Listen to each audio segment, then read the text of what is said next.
All right. United States is one of the most popular destinations for master program in the world. Tons and tons of students come here every year, including us, international students.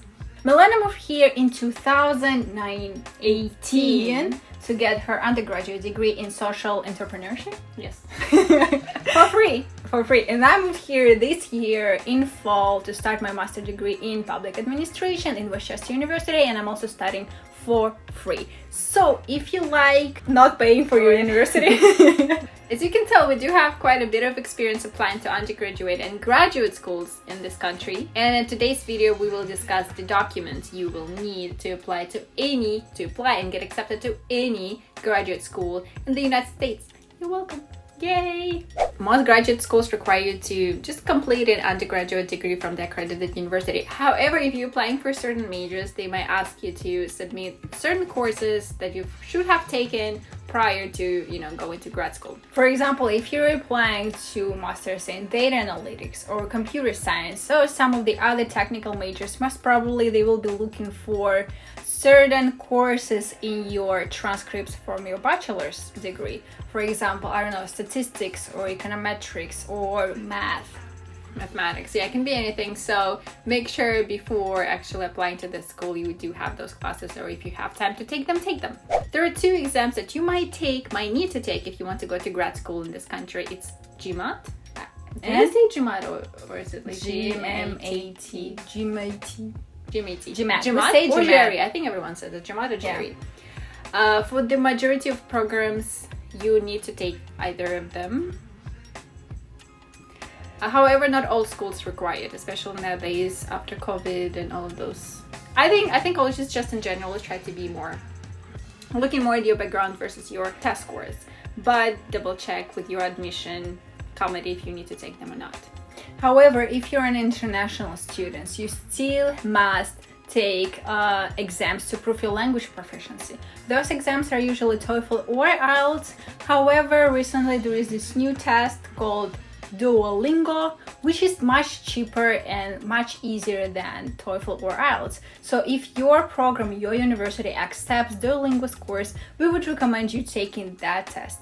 They also have a trial test on their website, which is approximately 15 minutes long, and they also give you the score in the end of this trial test, so you can approximately see what your score is gonna look like. A well-drafted statement of purpose is a must. I would say it's like 60% of your application, and this document you have 100% control over, so please make sure to really spend a lot of time writing your statement of purpose. This document should answer questions like, why do you want to go to this university?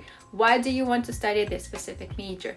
What are some personal skills, values, interests you have that you think will contribute to university life or university's research center or any other way that you can help university in some way, especially if you want to get a graduate assistantship. So make sure this essay reflects who you truly are and what you want to accomplish in life.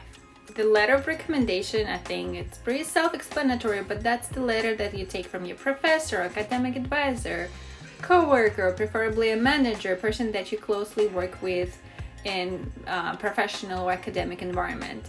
There they describe what they think about you, how you as a worker, how you are as a student, as a academician, a colleague, and so on. So this is really important to ask the right people to write those letters, and ask in advance, right? Because they actually have to put effort into writing this letter. It's usually about a page long, so make sure they have at least, a month, preferably more, to work on it. And most likely they're gonna wait until the last moment, so make sure to reach out to them and keep reminding them. Another document that you need, I think, final document is CV or resume. You probably know what it is. Make sure it's well up to date, make sure someone else reviewed it, and also double check what format your school prefers and what format United States usually likes it to be, right? Because we are from different countries, and I'm sure that those documents are usually formatted in a different way. So double check with your friend and someone from this country, or ask for an advice. because we can help you to target it specifically for the schools in the United States. Resume or CV, it's usually 1 page long, and if you need an example or a reference just to look at proper CVs or resumes, there is an amazing file. It's called Harvard CVs and Cover Letters Examples, something like that. Click the link down below. I'm also gonna put the link down there, and just explore what they have to offer. And finally, if you need any help with application documents, please feel free to reach out to us or ask a question down below, and the community of amazing people, and we will help you with any questions that you have. And obviously, if you found this video useful, please like, subscribe, leave the comment, and watch our next videos. And some of the videos that we have already posted on this channel can be right here.